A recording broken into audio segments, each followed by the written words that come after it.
Hey, I got news. I think probably the first year I was with you guys, I was probably believing God for a miracle baby. Does anybody remember that? Yeah? It's probably believing God for a miracle baby. Last year, I was probably still believing God for a miracle baby. And I think there's a picture of my son. Is there a picture of my son that we have somewhere? Maybe? No? That's my son right there.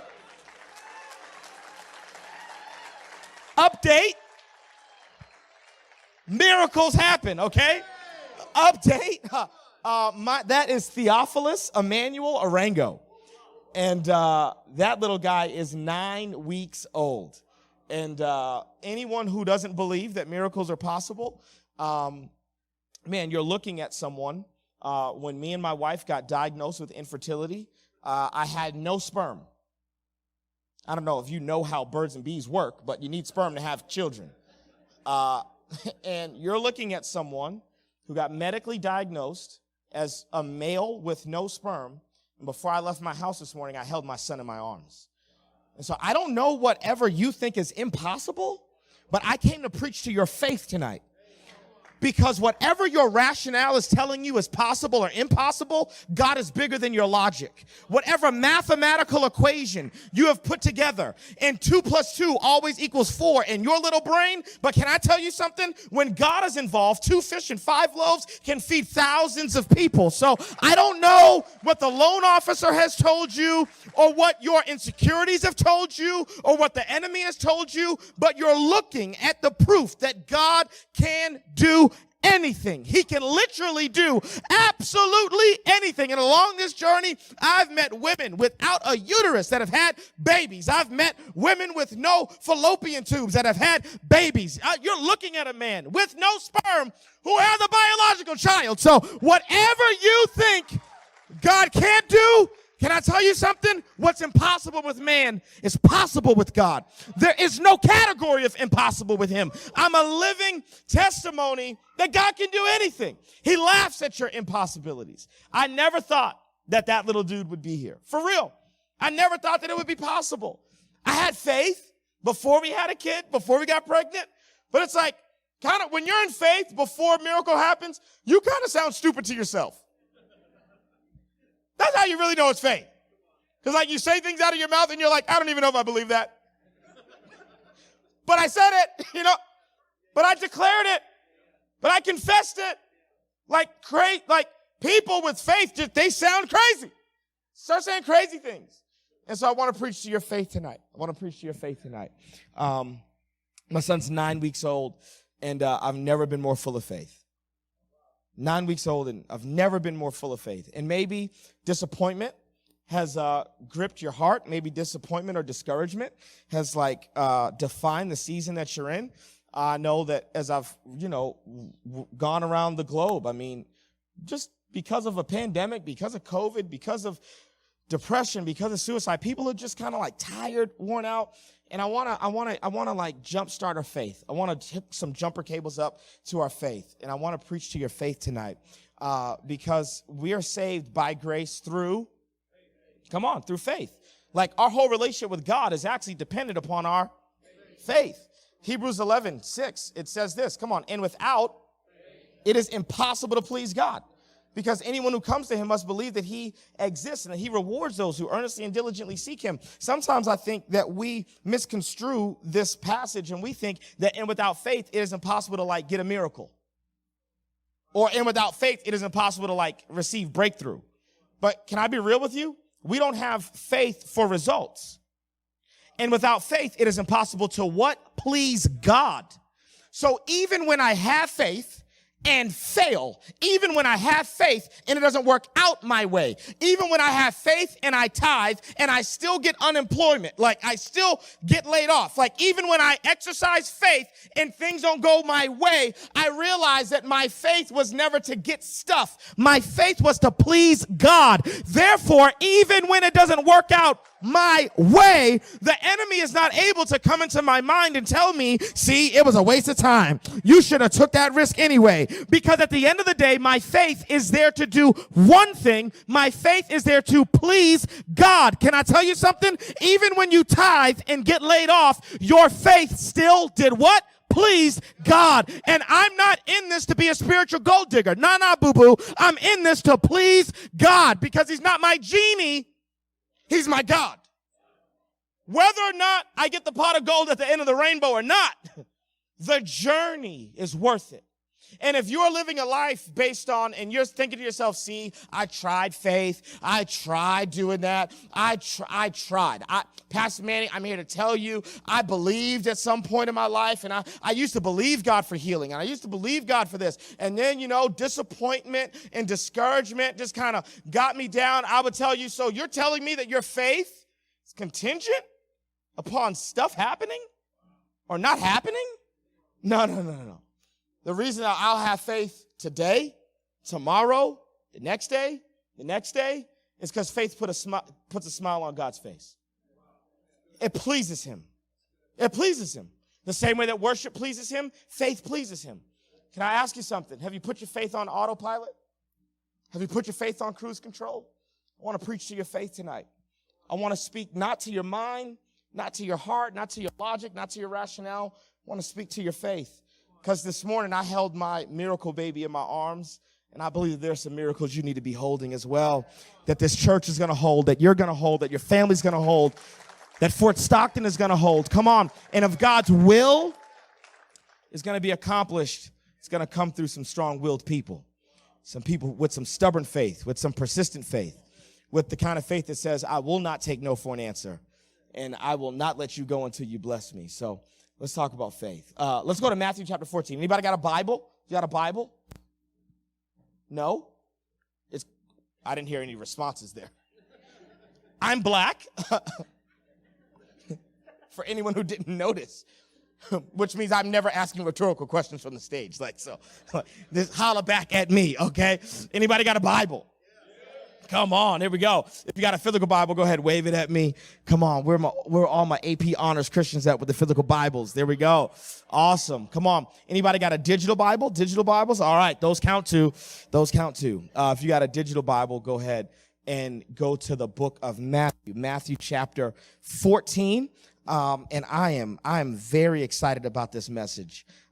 Matthew chapter 14, we're going to start reading in verse 25. Matthew chapter 14, verse 25. If you got it, say, got it. If you got, come on, with victory, say, got it.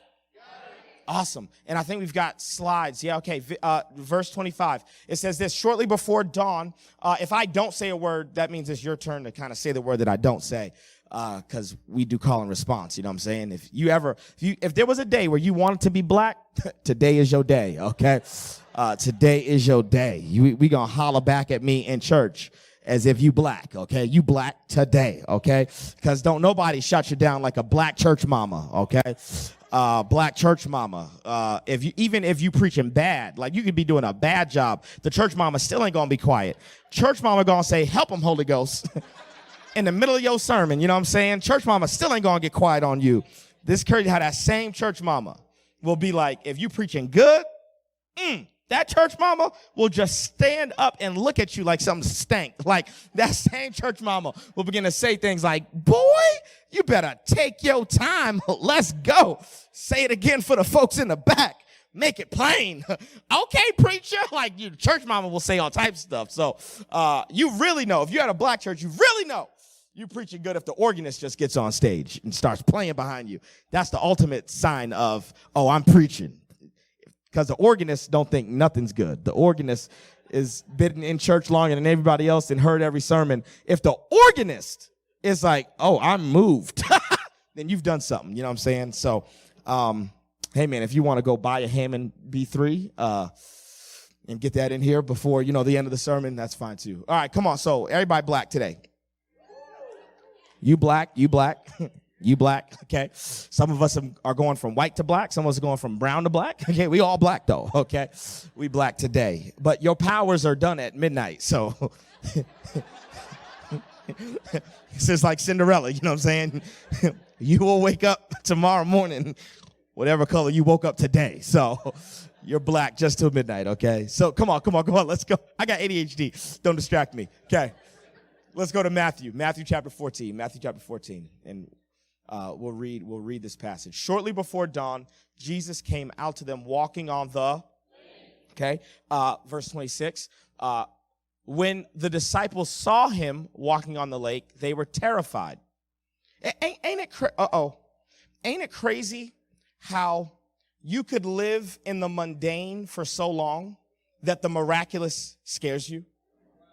Ain't it crazy? Like there's a couple of moments like this in the Bible that like where people are scared at stuff they shouldn't be scared at. Like anybody ever read the story of the demoniac who's tied up? He's living amongst the tombs, right? And the people are cool with him living amongst the tombs. He's cutting himself, you know what I'm saying? But then Jesus heals the man. He's in his right mind. He puts some clothes on and everybody gets freaked out, right? Like, isn't it crazy how you can live your life at such a level that you call it normal, but really it's subpar living. You think that this is just standard, but it's below the means of believers. And you can live your life at such a subpar level, not really believing God for much, just kind of waking up every morning, doing the same thing, living life on a routine, and then the miraculous happens. Come on. The angel Gabriel breaks into Zechariah's room while he's offering up the sacrifice, and all of a sudden Zechariah is freaked out. Like the person who should have been prepared for the miraculous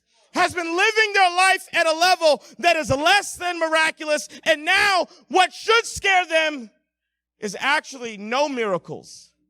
But now miracles bring fear because they've attune their life to normality and not to the life of the miraculous. I don't want People Church to be the kind of church that when revival breaks out, when miracles break out, we get terrified, we get scared. No, we need to be able to identify that is the hand of God. That is God on the move. No. That is nothing other than the hand of God on our pastor or the hand of God on our church. That is not anything to be scared about. I'm not going to live my life so mediocre that when the miraculous happens, it scares me. Okay, come on, let's keep going. Come on, don't distract me. They were terrified. It's a ghost, they said, and cried out in. But Jesus immediately said to them, take. I love that it's not receive courage. I love that it's not, hey, accept courage. No. Take courage. I love that Jesus is like, oh no, I'm not going to take away your human agency, boo-boo. You're going to have to fight for this. If you want some courage, you're going to have to be bold and take some courage. Oh, come on. We can't walk in faith and victim mentality at the same time. We cannot blame everybody else as to why we were not encouraged and why we were discouraged. Baby, it is your responsibility not to look for encouragement, not to blame people for discouraging you, but to take courage. Take courage. Oh, take courage. Come on. Take courage. You always know the people in a sanctuary who are taking some courage. Come on, because those are the people who are saying, amen, that's for me. Preach that. Let's go. I need a word. Come on, take courage. All right, let's keep reading. Come on. Stop distracting me. It is I. Don't be afraid. Next slide. I think verse 28 is next. Lord, if it's you. Peter replied, tell me to come to you on the water. Wait, Pastor Vic, we got to think about this, okay? Okay, so actually, I was going to do this the reverse way. I was going to make that the boat and that Jesus. But there are humans over here and Jesus is over here. So this is now the boat. Let's go. Okay, we are an awesome boat, you know what I'm saying? Giving very COVID-safe high fives. So let's think about this, okay? I need you to visualize this. Jesus comes walking on the water. Peter and the rest of the gang, they're all in the boat. I was about to point at one of you and say, you're Judas, but I'm not going to do that. I'm not going to do that. Okay, they're scared. And you're like, I think that's Jesus. Guys, I'm pretty sure that's Jesus. You know what I'm saying? That painting looks a lot like Jesus. No, it's a ghost. Thomas is over here like, it's a ghost. You know what I'm saying? It's like, Thomas, stop it. Have some faith, Thomas. And I need you to get this. Because Peter then speaks out and he says, if it's you, tell me to come to you on the water. Now, maybe we've read this so many times that we're like desensitized to this, but we need to like slow down. Because I don't know if you have any websites where like you have to have a password. And typically on like, websites where they don't want people hacking into your stuff, they'll give you what? Some security questions, right? I mean, and security questions are, pretty standard. What town were you born in? What city was your first job? What was your best friend's name in first grade? What was your mom's maiden name? Like in what state did your parents meet? Like, all types of, like, let's just think about this. Peter is essentially asking Jesus a security checkpoint question. You get what I'm saying? Like, hey, we don't know if it's really you. So here's a test to figure out if that's really Jesus. Okay? Think about how many other things Peter could have asked. Like, let's think about this. Okay, come on. Use your imagination. Verse 28. This is what Peter could have said. Lord, if it's you, what did we eat for breakfast yesterday? Right? I mean,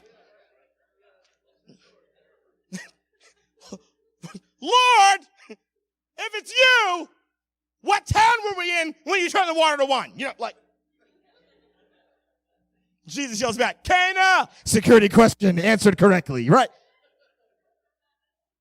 Lord, if it's you, why'd you heal my mother-in-law? Just...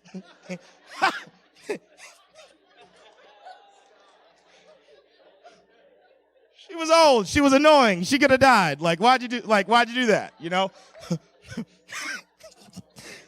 I didn't want her living with us no way, like what?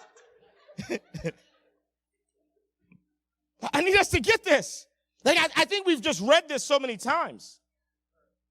Like, we don't get the profound nature of what Peter says. He's trying to prove whether or not that's actually Jesus. And get what he asks.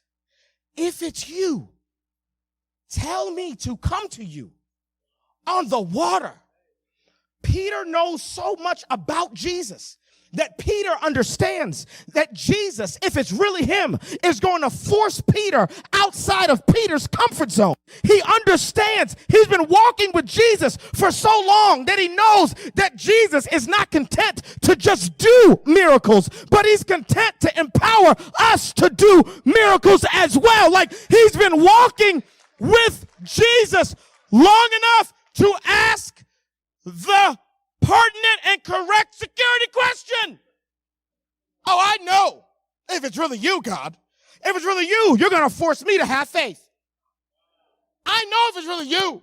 If it's really you, you're going to force me to do what I'm scared of doing. If it's really you, you are going to force me outside of my comfort zone because I've been around you long enough. And you are the kind of God who hates hoarding power. You love empowering people, which is why you told us to take courage. It's why I know that if it's actually you, you don't want to be out there walking on the water and us watching you. You want to walk on the water to inspire us to walk on the water as well. See, we have a lot of people in a lot of churches. All of us over here. It's like, hey, if it's you, just bless me.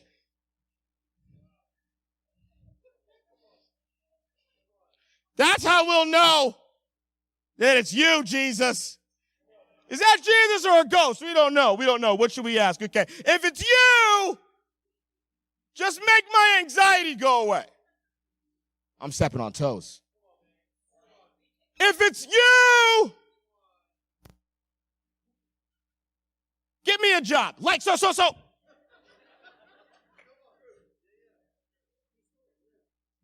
The thing, okay, the hoops we make Jesus jump through actually reveal to us what we think about him. See, this reveals something about Peter. This says something about Peter. Peter's like, oh yeah, no. I've been walking with Jesus long enough to know how this goes. Because see, nobody else can. It's one thing to walk on water. No other God can make me do it too. So if that's him, oh, he's going to force me outside of my comfort zone. But here's what we want. I'm stepping on toes. We really don't want a God. We want a genie. We want to rub the lamp. We want 3 wishes. We want everything to go well. You know what I'm saying? We just want, no, God, come on. If it's you. And God's like, if you actually knew me, your security question would be so much different. Come on. Okay, stop distracting me. Come on. Verse 29. This is good. This is really good. Here we go. Verse 29. Come. That's all Jesus says. Come. Yeah, you guys are the boat. You know what I'm saying? Jesus. Come. Okay. Now get this. Get this. Get this. I need, I'm back for my 3rd year, so you know what I'm saying? I can step on toes a little bit. It's going to be real. Jesus does not say, come on, Peter. No identity like associated with who can come and who can't. An open invitation. Come. At this point, Matthew could have hopped out the boat. Judas could have hopped out the boat. Simon the Zealot could have hopped out the boat. Like, Bartholomew could have hopped out the boat. Anybody could have hopped out the boat. Oh, okay. See, you know what we want so often? I don't know if I can step on your toes like this. Okay. I'm going to say it. See, we want, in order for us to believe anything, we want a prophetic word. Hey, Meredith, I saw you under the fig tree. You know, like, hey, Nathan, I've got a word from the Lord for you. Thus saith the Lord. And so we won't move until we hear a prophetic word from God. So we want someone to stop the service, point in our direction and say, Elizabeth, I have a word for thee, and thus saith the Lord. And can God do that? Yes, God can do that. But I would make an argument that the majority of what God does in the Bible is not, hey, Elizabeth, come here, but he says, come. And the come is a test to see whether or not there's faith in the room, because anybody can believe when your name is at the end of it. But it takes faith to say, I know he didn't say my name, but baby, that's for me. I know the pastor didn't say my name, but I believe he's talking to me. I don't know if my neighbor's getting this, and I don't know if the people in the front row are receiving it, but I know this word is for me. This is for me. I don't need a prophetic word. I don't need a sign or a miracle to happen for me to believe. Even when there are no signs, I'll believe. When there are no miracles, I'll believe. When there are no wonders, I'll still believe. when all he says is come, I'll just presume he's talking to me.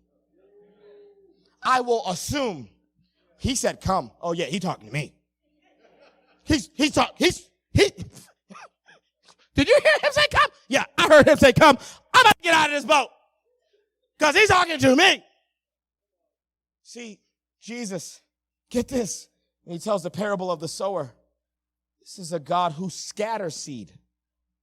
I need you to get this. Can I be a little nerdy with you? Can I be nerdy with you? He doesn't just sow seed. He scatters it, knowing that 75% of the ground he's scattering the seed on won't even produce a harvest. And he still scatters the seed.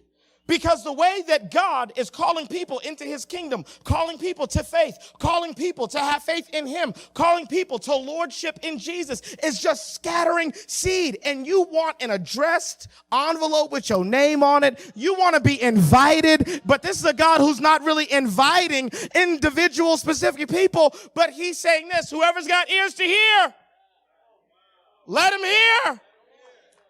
And God can just go, come and see. Oh yeah, there's faith, there's faith, there's faith, there's faith, there's some faith. He says, because God's like, it's anyone can respond. So come on, Rebecca, it's gonna be okay. That's what we want. Come on, Rebecca, you won't drown.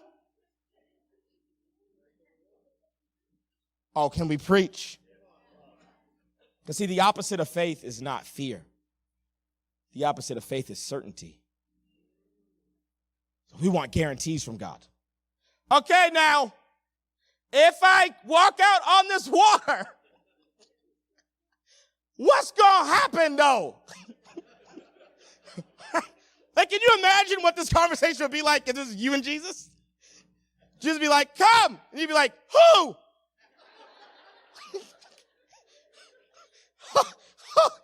Who? I know you ain't talking to me. You're talking to Peter. Nah, I'm good. Come. When? Now? I mean, I don't know. I need some time. I gotta muster up some faith over here.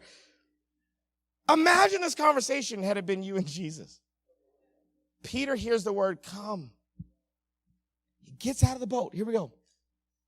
Peter got down out of the boat, walked on the water, and came towards who?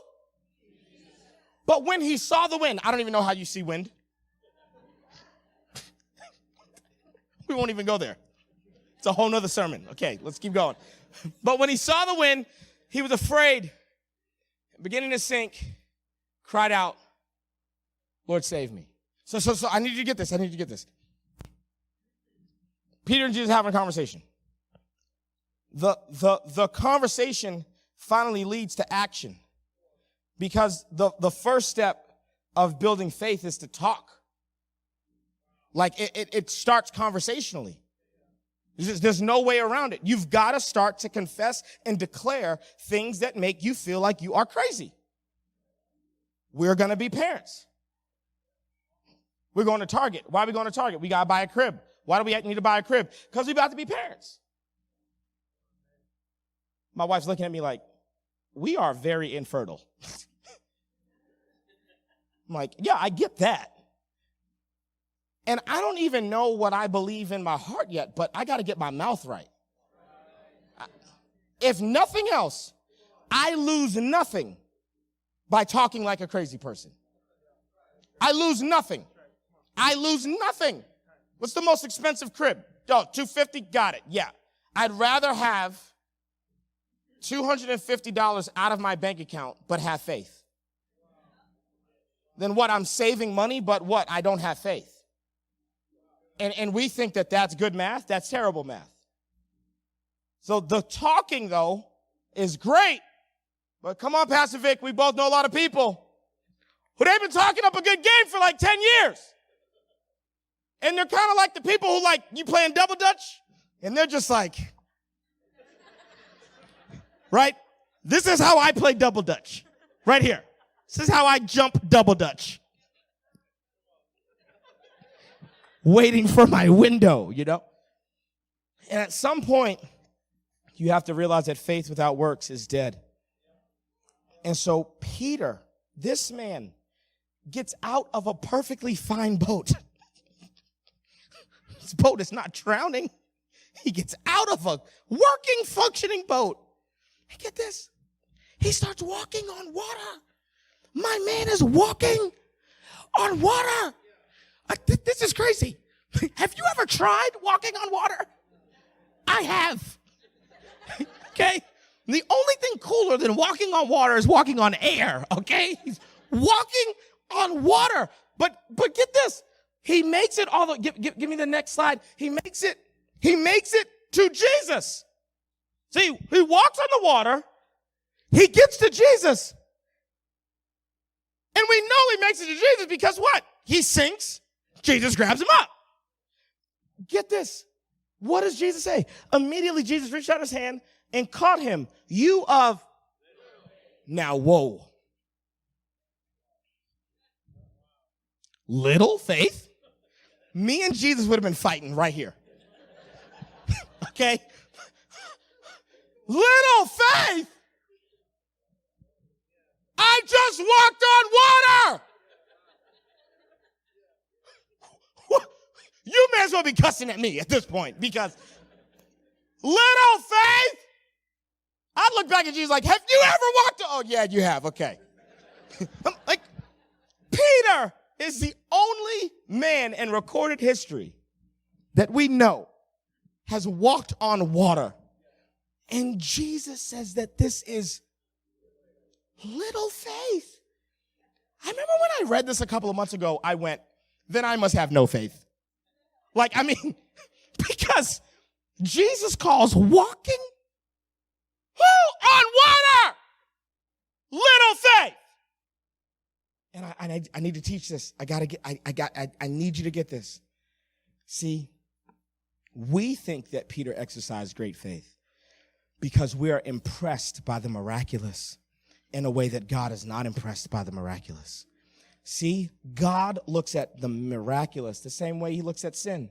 There is no sin that's greater or less than other sin because compared to him, all sin is the same sin because he's completely and perfectly holy. So when you compare sins to other humans, you can measure sin, right? And we can even send people to jail for certain sins because we're humans measuring sin. But when it's matched up to the perfect, righteous standard of God's complete holiness, all sin is leveled at the foot of the cross. Well, guess what, baby? The miraculous works the same way. For God, who is infinite in nature, for God, who does not lose any of his power or gain any of his power, to heal you of a paper cut and to heal you of cancer takes the exact same amount of energy from God. He doesn't have to do anything greater or less to heal you of one thing or another. We are more impressed by the healing of cancer than the healing of a paper cut because we live as finite beings who we rank the miraculous the same way that we rank sin. But when God enters into the equation, he begins to go, guess how I heal cancer? By blinking my eye. Guess how I heal paper cuts? By blinking my eye. I don't do anything more spooky when I heal something that's just more threatening to your existence. We have to stop thinking in human terms when we think about God. Because he's God. He's not you. And as far as the heavens are from the earth, so are God's thoughts from your thoughts. So are God's ways from your ways. He is eternal. He is eternally self-existing in the past. He has no beginning. He will be eternally self-existing in the future. He has no end. Not only is he eternal, but he is infinite. There is no space or time that can contain him. There is no amount of space. There's no temple on the earth or space out there that can even contain his glory. He's God. So for God, he doesn't look at walking on the water and say, oh, wow, I'm impressed.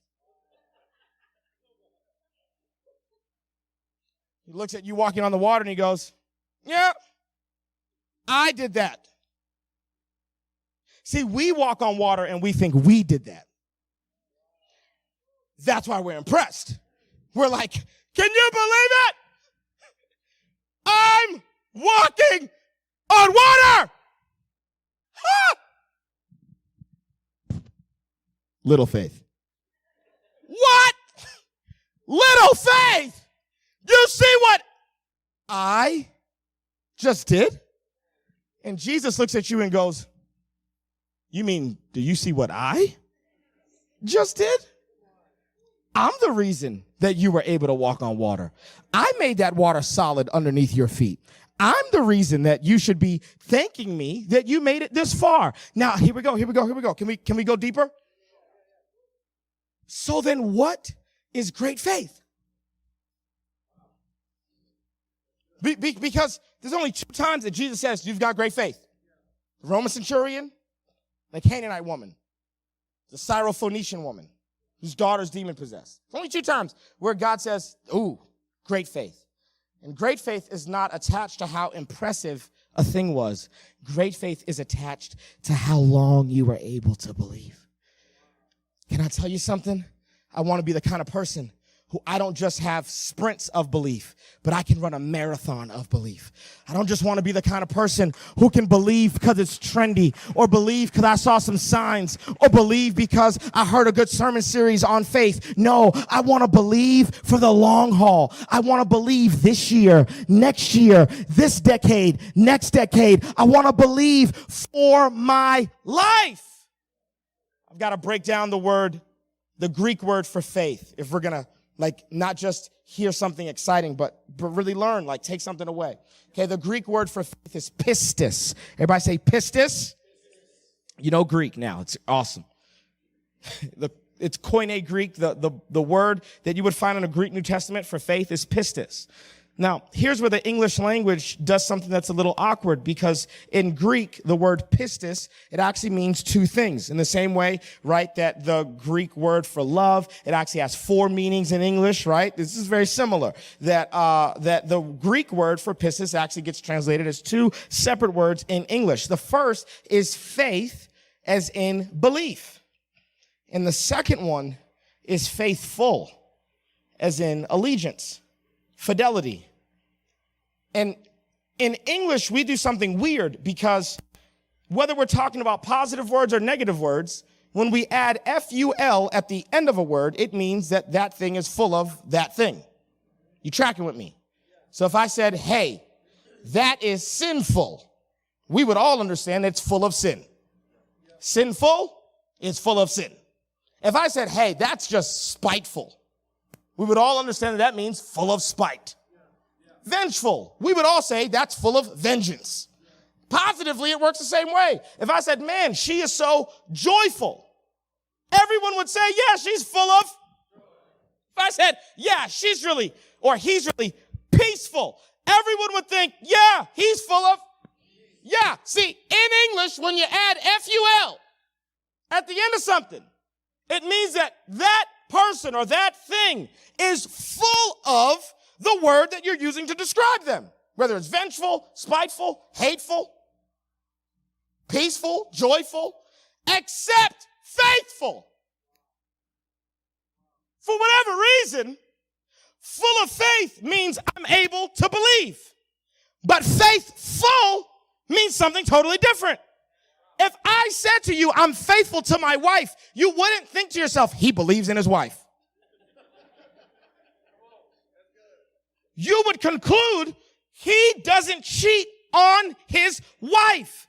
And the reality is that our English language does not help us to actually understand faith, because the Greek word for pistis in the word faith means to be faithful, which means I cannot lack faithfulness and be full of belief. It doesn't work that way. In order for me to be somebody who is defined by God as having great faith, it means I have to be someone who's faithful. When times are hard, I'm faithful. Whether I'm employed or not, I tithe.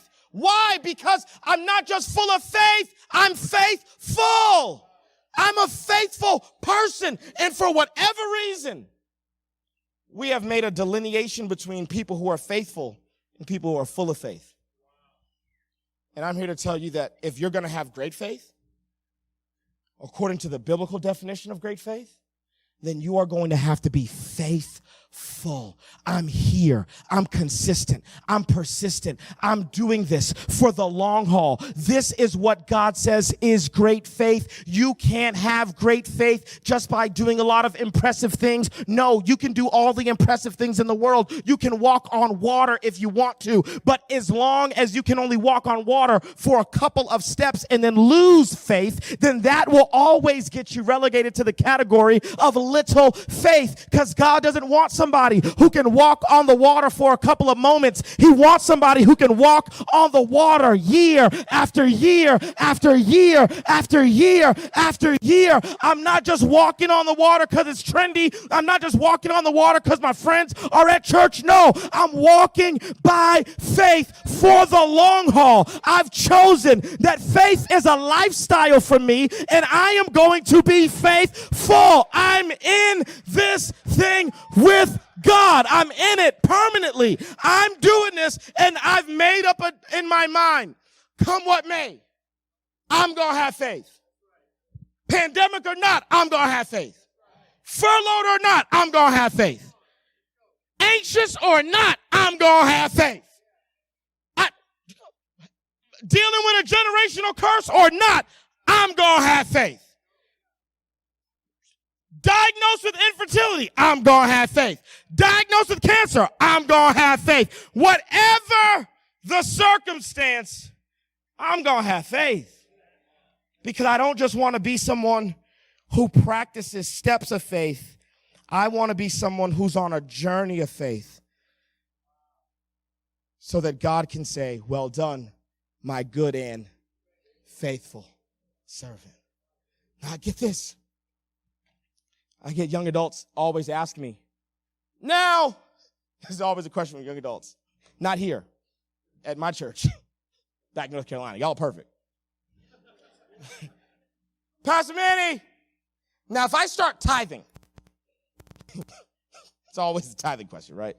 If I start tithing, can you guarantee that like I won't lose my job? And I go, whoa.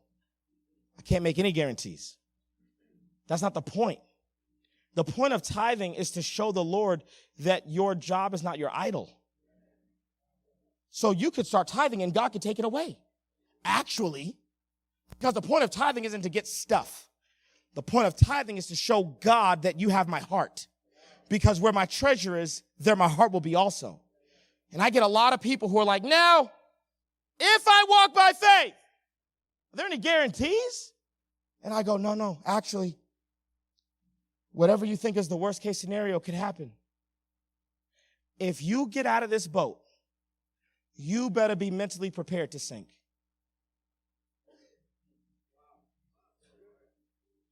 If you step foot on that water, you need to be mentally prepared. This may end with me soaking wet. We were out for lunch, and we were talking about investing. Went to the Cracker Barrel in Midland. It was awesome. It's actually breakfast. Then we had lunch. We eat a lot in Texas. And we made an interesting statement. Said, actually, I was talking to an investor, and they said, we were asking, how much should we invest? And the guy said, however much you're comfortable with losing. Because I can't give you a guarantee. No guarantee. Most of us, we don't want faith. We just want a guarantee. Give me the formula. Just give me the recipe. I'll follow the instructions so that I can live a safe life. But God didn't call you to safety. He called you to be saved. He called you to live a life of risk. He called you to walk by faith. I can't promise you that there's some guarantee that you're never going to sink, but get this. I can guarantee you that you're never going to drown.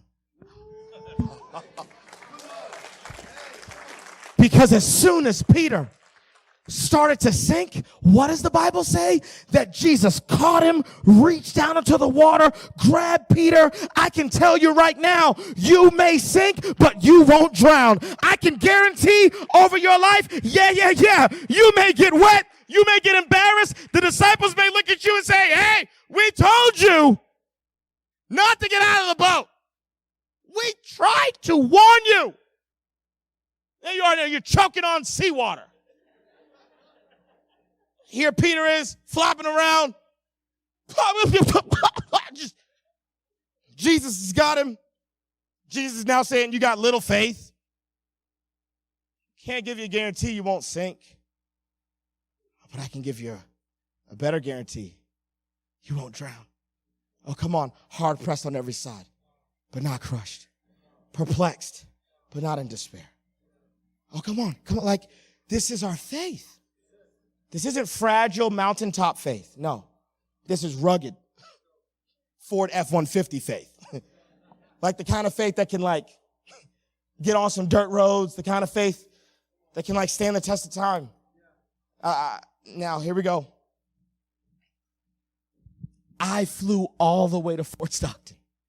Well, I really flew to Midland and drove all the way to Fort Stockton to ask you this question. Pastor Vic, how did Peter get back to the boat?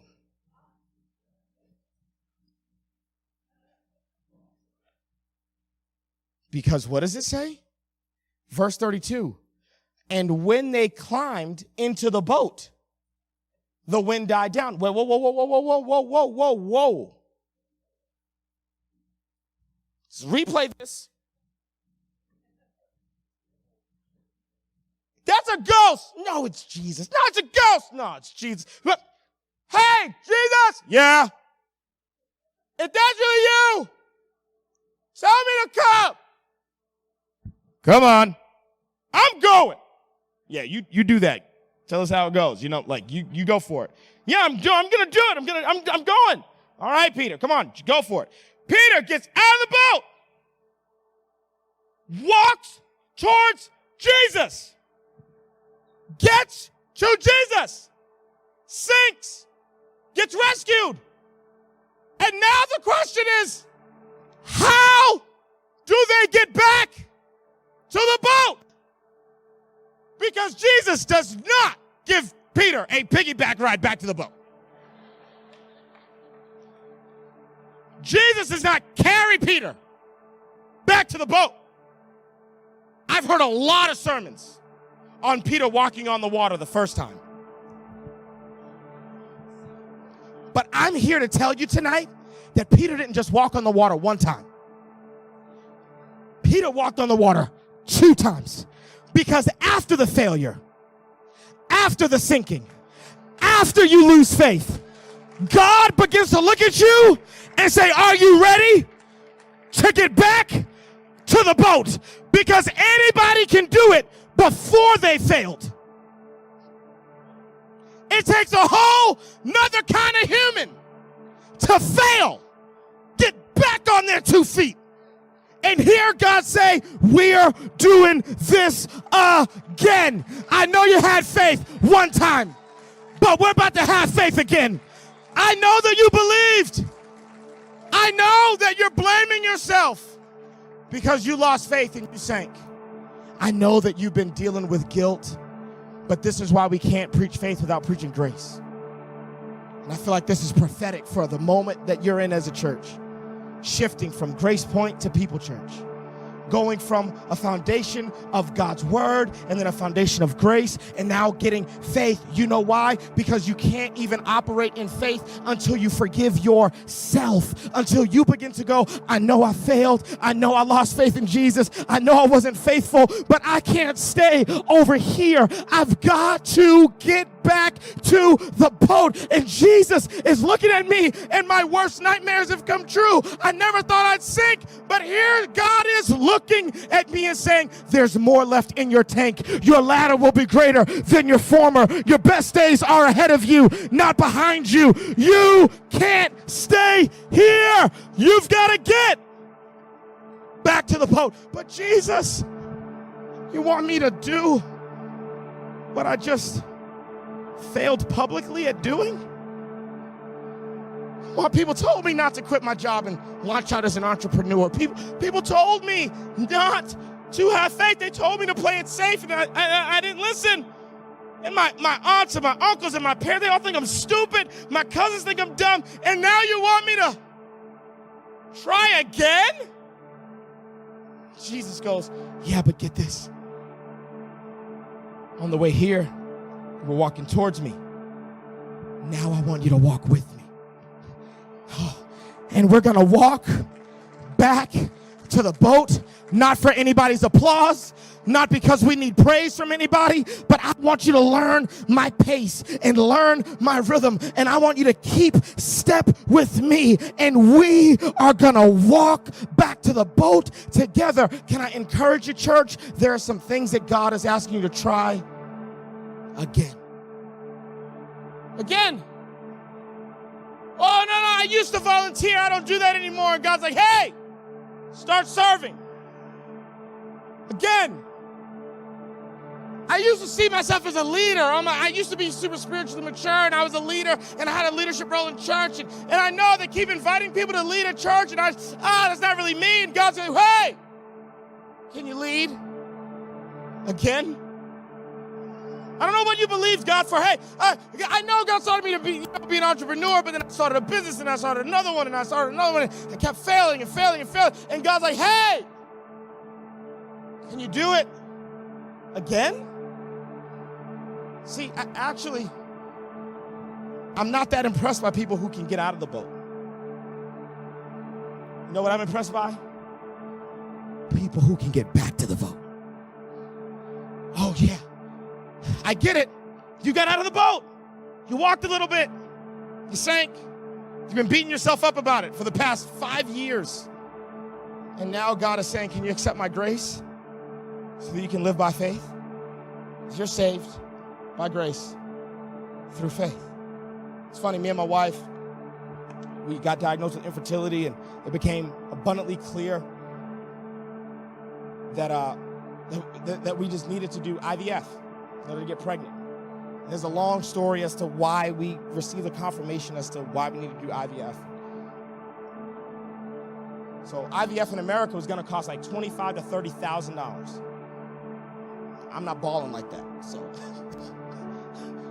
we decided to do IVF in Barbados because it was going to be half the price. So we fly to Barbados, we do IVF, and we miraculously get pregnant. Oh my God, I remember the first positive pregnancy test I'd ever seen, you know what I mean? Like, I was just overjoyed. We go in for our first doctor's appointment. We get an ultrasound.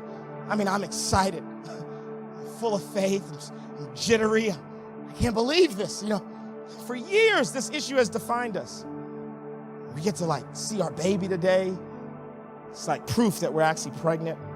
We hook up the ultrasound machine, and the nurse gets she goes totally pale, you know. She looks at me and she says, there's no heartbeat. And I mean, my heart sank to the bottom of my chest. She said, your baby's dead. And I thought to myself, why? Why would God give us a miracle only to take it away? Why would God tease us? And man, I walked through what was probably the most painful season of my life. Number one, we have spent all this money. We spent all of our savings. We spent $20,000 cash just for a 30% chance of getting pregnant. We hit the jackpot. We get pregnant. We lose the baby. When I'm telling you, I know what sinking feels like. I'm not preaching to you from my brain. I'm preaching to you from someone who knows what it feels like to walk by faith, sow in faith, confess in faith, pray over my wife in faith. Before we even went in for the procedure where they removed the fetus, I prayed a prayer of resurrection. I mean, I was all in. Like, God can do anything, and I'm still soaking wet, drowning in my own tears. And a couple of months go by, Pastor Vic, and my wife goes, hey, I think we should try IVF again. And I'm like, no, thanks. Can I be real? That was 5 of you who allowed me to be real. Thank you. Can I be real? Come on. I don't need to pretend like I'm some superstar. No. I'm just a real dude trying to walk by faith with God. My wife is way more saved than me. I said, no way. First of all, we don't have another $20,000 lying around. That's first of all. Second of all, I never want to deal with that level of pain ever again. That kind of loss, to walk into a doctor's appointment where I'm thinking I'm at the top of the world, and for a nurse to tell me that my baby, that is a miracle, is not a lie. I'm never subjecting myself to this again. My wife, who's way more saved than me, said these words, but at least now we know we can get pregnant. We've never come this far. We've never come this far.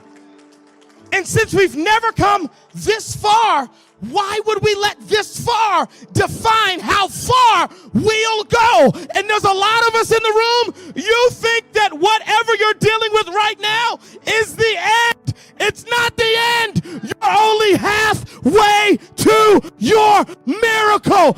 God booked a round trip ticket for you to get to your breakthrough.